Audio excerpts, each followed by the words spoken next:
Okay, it's time for discussion 3.1, the Bohr model and the periodic table of the elements. All right, so first let's talk about the electromagnetic spectrum. The electromagnetic spectrum is just how we arrange all of the different types of electromagnetic radiation that exist in nature. Now, a lot of these different types of radiation will seem familiar to you, like radio and television waves, microwaves, infrared rays, which is what we feel is heat. Right here in the middle of the spectrum is visible light. This is all the light we can see with our eyes, ultraviolet, X-ray, and those gamma rays we talked about in Unit 2. Now, the electromagnetic spectrum is arranged from lower energy to higher energy. That means that radio waves and TV waves are low energy radiation, and gamma rays are the highest type of highest energy electromagnetic radiation. Now, because the visible colors appear on the electromagnetic spectrum, we can also say that different colors possess different amounts of energy, with red light being low energy light and blue and purple light being higher energy light. Now, electromagnetic radiation travels in waves. So one thing we can measure is the wavelength of radiation. The wavelength is just the distance from peak to peak in a wave. So here's an example of that. We see adjacent waves. When we measure the distance between the peaks, that is called the wavelength. And we can see as we move from the lower energy end to the higher energy end of the spectrum, the wavelengths get shorter. Now we can also measure frequency. Frequency is defined as the number of waves that pass a point in a given amount of time. Now, all of these types of radiation move at the same speed. So if the wavelength is shorter, that means more peaks will be hitting that point in space per unit time. So as we move from lower energy to higher energy, we'll also see the frequency increase. High frequency, low frequency. So in general, as energy increases, frequency will increase and wavelength will decrease. Now, there are certain types of energy that are dangerous, and all the dangerous ones are anything that's higher energy than visible light. We know that ultraviolet will give us a sunburn, and X-rays and gamma rays, if we are exposed to them for too long, can actually give us cancer. All right, so energy levels. Energy levels are the regions of space outside the nucleus where the electrons actually live. And energy levels, you'll see, are denoted with a lowercase n. So here's an image of the Bohr model of an atom. Now, after Rutherford discovered that atoms had nuclei, Niels Bohr discovered that electrons live in specific energy levels outside the nucleus, and Bohr saw them as concentric circles. So his model was known as the planetary model because it resembles the way our solar system works. So each energy level will correspond to a specific amount of energy, and the energy levels that are farther away from the nucleus will have more energy than the ones that are closer. And this becomes important later. So our energy levels are labeled N, M, L, and K. So N, because it's farthest from the nucleus, will have the greatest amount of energy going down toward K, which would have the lowest amount of energy. All right, so how electrons produce light. So you're probably familiar with neon lights. These are the lights in restaurants and bars that tell you what kind of products they have to offer. Now, neon lights, I thought neon lights were called neon lights because they produce neon colors. But in actuality, the very first neon light used a tube that contained neon gas. Now, when electricity was passed through that neon gas, it would light up with a beautiful orange color. So this happens because of electrons. So when energy is input into that gas, the energy is absorbed by the electrons, and that causes them to become excited. Well, what does it mean to be excited? It causes them to jump to a higher energy level than they're supposed to be in. Now, they move to a higher energy level because they absorb that energy. Once they absorb the energy, they have more energy, so they move to a higher energy level. Now, the universe prefers things with low energy, so eventually those electrons are going to lose that energy and fall back down to where they came from.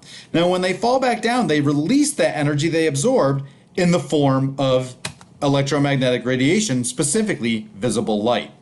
So the electrons moving up and down is how the neon lights produce light. So here is an energy level diagram. This is just showing us visually what happens. So hydrogen only has one electron, and that electron will live down here in the first energy level. Now I just want to note we're going from lower energy to higher energy. We have our nucleus down here. The farther you move from the nucleus, the more energy you have. So when we take this atom and zap it with electricity, in this case, or with energy, in this case electricity, the electron will absorb that energy and it'll jump up to a higher energy level. Eventually, it will fall back down to a lower energy level by spitting out that energy, and it's going to spit it out in the form of visible light. So Niels Bohr actually discovered that energy levels exist in atoms by looking at what is known as the emission spectrum. When we input energy into these elements and look at the spectrum of light that's produced, we only see individual lines of color. Now, Niels Bohr knew that those lines of color represented energy levels because remember, every color has its own specific energy. And because only certain colors of light were produced when the electrons moved back down, that showed him that only certain places were allowed for electrons to move between. Now, if electrons were able to live in between the energy levels, then we would expect an infinite number of colors to be released and we'd see a whole rainbow. So the fact that he only saw those individual colors told him that the electrons can only release specific amounts of energy. Then the final scientist we're going to look at is Robert Millikan. Robert Millikan discovered the charge on an electron, and he did an experiment called the oil drop experiment. And basically what he did is he balanced gravitational forces with electrical forces, which helped him to determine the charge. He sprayed oil into this device that had electricity going through it. And he calculated exactly the amount of electricity that would be needed to levitate the oil drops in one spot. And as it turned out, that amount of energy is the actual charge on the electron. If you'd like, you can follow this YouTube link down here and watch a video that explains it in a little more detail. Oops. Nope. Don't want to do that. I just want to go to the next slide. Okay, so now let's talk about the periodic table and how it was developed. So Dmitri Mendeleev was the first one to organize the known elements into a periodic table. Now what he first started doing was arranging the elements according to atomic mass. But what he saw was that every 8 elements that he arranged, the chemical properties would repeat over and over and over again. So he also decided to stack all the elements with similar properties on top of each other. Now, because of, at the time he created the table, not all of the natural elements had been yet discovered, so he was actually able to predict the properties of missing elements because of where they should fit in the table. And when those elements were eventually discovered, it was found out that his predictions were actually true, which is really kind of cool if you ask me. Now, Henry Moseley, after Mendeleev came around and rearranged the table very slightly. So when you stack the elements according to their atomic mass, there's some discrepancies that occur. For instance, if you look at potassium versus argon, argon has a slightly higher mass than potassium, but it has a lower atomic number. So Moseley decided to arrange the elements by atomic number, and that more accurately reflects the chemical properties, and it gives us the table that we use today. So the parts of the periodic table, there are groups and there are periods. Groups are the columns on the periodic table, the vertical columns on the periodic table, and all the elements in the same group of the table will have similar chemical properties. In other words, they'll all react in a similar way. And periods are the rows in the periodic table going horizontal. Now the thing that elements in rows all have in common is they have the same number of occupied energy levels. In other words, they have the same number of energy levels that have electrons living in them. So if we look at the elements in the first period, they all have 1 occupied energy level. In the second period, they all have 2 occupied energy levels. In the third, they have 3, and so forth. Now there's a few groups on the table, 4, that you have to know the name of and how they react. So again, groups are important because they share chemical properties. All the elements in the same group have similar properties. So alkali metals are in group 1. And the thing they all have in common is they're very, very reactive. If you take an alkali metal and throw it in water, it'll burst into flame and explode. If you leave an alkali metal sitting on the counter, it'll react with the oxygen in the air to produce different compounds. Now, group 2 are called alkaline earth metals. Now, they're also reactive metals, but they're much less reactive than alkali metals. They're unreactive enough that we can actually play with some later on in the unit. Halogens are in group 17. Halogens are very, very reactive nonmetals. Halogens include things like chlorine, which is a toxic gas. And finally, in group 18, we have noble gases, which are very, very stable elements. They're actually known as inert gases because they don't react with other elements. That's also why they're called noble gases, because back in medieval times, the nobles did not intermingle with the lesser folk. And so noble gases are called noble because they do not intermingle with all the other elements on the periodic table. All right, so just visually to show where these groups are and what elements they contain, please note we have n equals 1.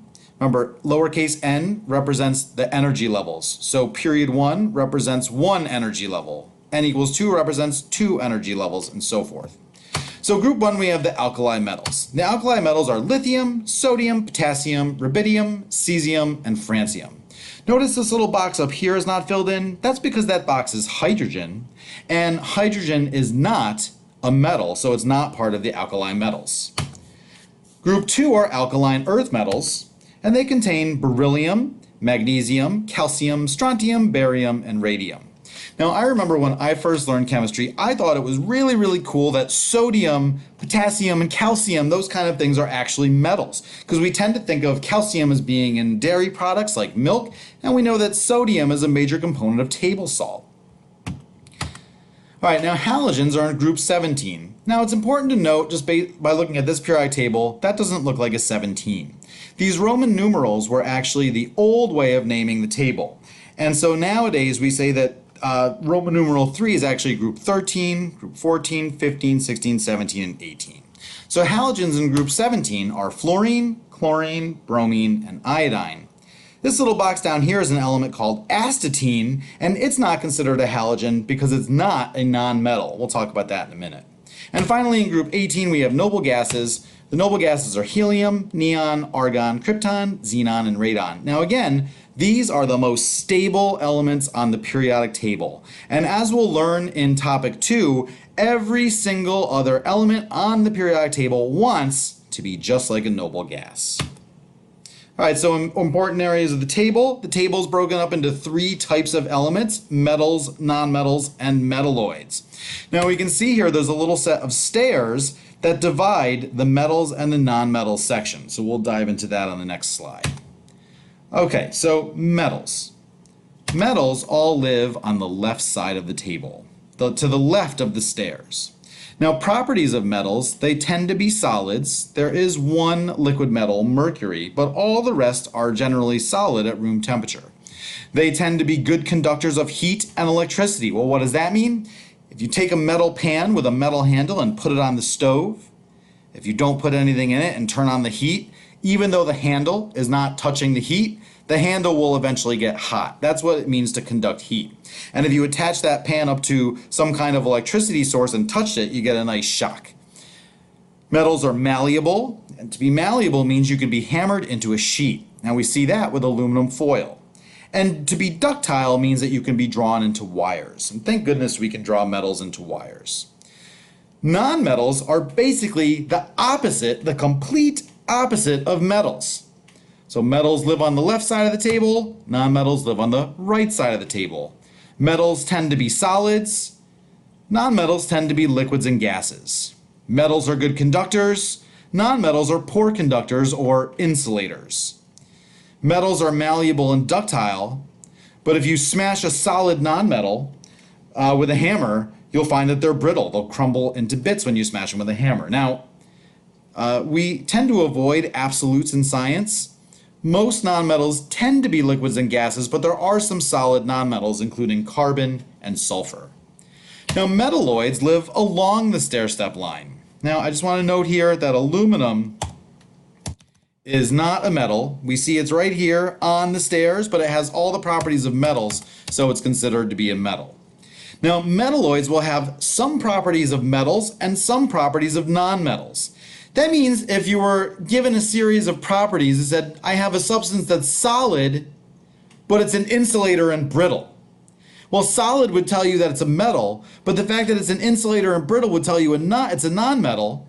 So metalloids, so you'd recognize it because it has some properties of both. Now, because metals are conductors and insulators, a lot of metalloids tend to be what are known as semiconductors, which means they can kind of conduct heat and electricity.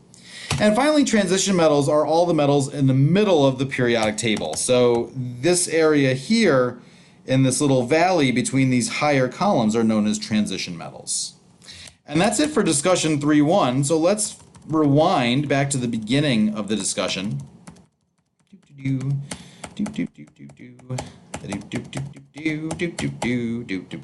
Okay, we're going to describe how atomic emission spectra are produced. They're produced by electrons moving from higher to lower energies levels and releasing energy.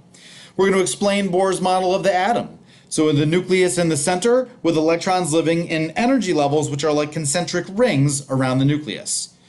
We're going to describe the differences in energy of the electromagnetic spectrum. So visible light is lower energy than is ultraviolet.